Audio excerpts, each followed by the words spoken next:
তারা যে শুধুমাত্র বিমানবন্দরের বাইরের এলাকাতে আছেন তা কিন্তু না, তারা সরাসরি প্রবেশ করতেছেন ক্যানোপি এরিয়াতে গিয়ে এই সংঘবদ্ধ একটি চক্র যাদের সাথে মধ্যবয়সী মহিলা থেকে শুরু করে বাচ্চা পর্যন্ত তারা সেখানে রেখেছেন।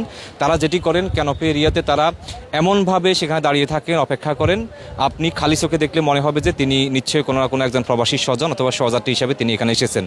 তারা সেখানে দাঁড়িয়ে থেকে কিছু প্রবাসীকে তারা টার্গেট করবেন যারা লাগেজ নিয়ে বের হচ্ছে। বের হওয়ার সাথে সাথে শুরু হয় তাদের কর্মকাণ্ড। ক্যানোপি এরিয়া থেকে একটু সামনে আসলেই তারা প্রবাসীদেরকে টার্গেট করে তাদের হাতে পায়ে ধরে যে কোনো একটা পরিস্থিতি তৈরি করবে যাতে করে ওই প্রবাসী তাকে টাকা দিতে বাধ্য হয়। মজার ব্যাপার হচ্ছে তারা এখানে সাহায্য চাচ্ছেন, ভিক্ষা নিচ্ছেন, কিন্তু টাকা নিবে না। তাদেরকে যদি কোনো বাংলাদেশি 50 টাকা, 100 টাকা, 500 টাকাও দেয় তারা সেটি নিবে না। তাদেরকে দিতে হবে ডলার, রিয়াল সহ বিদেশি যে মুদ্রাগুলো সেগুলো দিতে হবে। যতক্ষণ পর্যন্ত তিনি না দিবেন ততক্ষণ পর্যন্ত তার পা ছাড়বে না, তাকে হেনস্থা করবেই। আমরা এখানে কিছুক্ষণ আগে এরকম কয়েকটি ঘটনা আমরা দেখেছি এবং যারা এটি ঘটিয়েছেন তাদেরকে আমরা ধরেছিলাম, তাদের সাথে কথা বলার চেষ্টা করেছি, কিন্তু কথা বলতে গিয়ে যেটি মনে হয়েছে যে তারা একেবারে স্বাভাবিক অবস্থায় নেই। আমি মোটামুটিভাবে বলতে পারি যে তারা নেশাগ্রস্ত। তারা কিভাবে বিমানবন্দরে প্রবেশ করতেছেন, কিভাবে তারা ঢুকতেছেন, কি পরিচয়ে আসতেছেন সেটা আমি বলতে পারবো না। এখানে লোকজনের কাছে টাকা চাইতেছো, সে খুশি হইলে দিলে দিল, না দিলে নাই। তো তোমরা যেভাবে হাত পায়ে ধরে এরকম করতেছো, এই লোকটা কি মনে করে? কষ্ট পায়, আঘাত পায় মনে। এটা কি ঠিক? সে এত বছর পরে বিদেশ থেকে দেশে আইছে, একটা বাড়ি যাবে, একটা কিছু আছে, তুমি চাইছো, তা যদি ক্ষমতা থাকে সে তোমার দিব, 10 টাকা দেখ, 20 টাকা দেখ, সে খুশি যা দিব তুমি তা নিবা। তোমরা যেভাবে হাতে পায়ে ধরে যা করতেছো, এবার বিদেশি টাকা না দিলে নিবা না, এরকমটা কেন?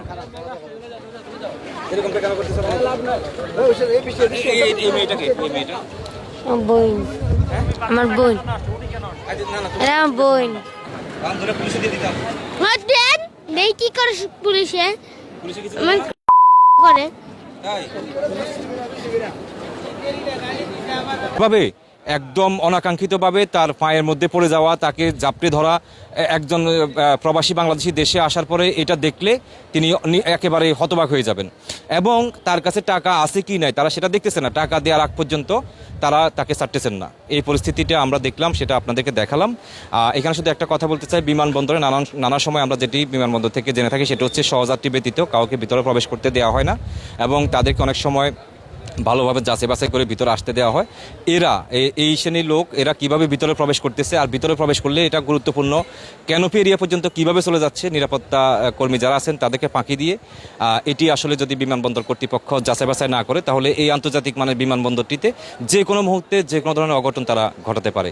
আমরা আশা করি কর্তৃপক্ষ বিষয়টিকে গুরুত্বের সাথে দেখে এর আইনানুগ ব্যবস্থা গ্রহণ করবে।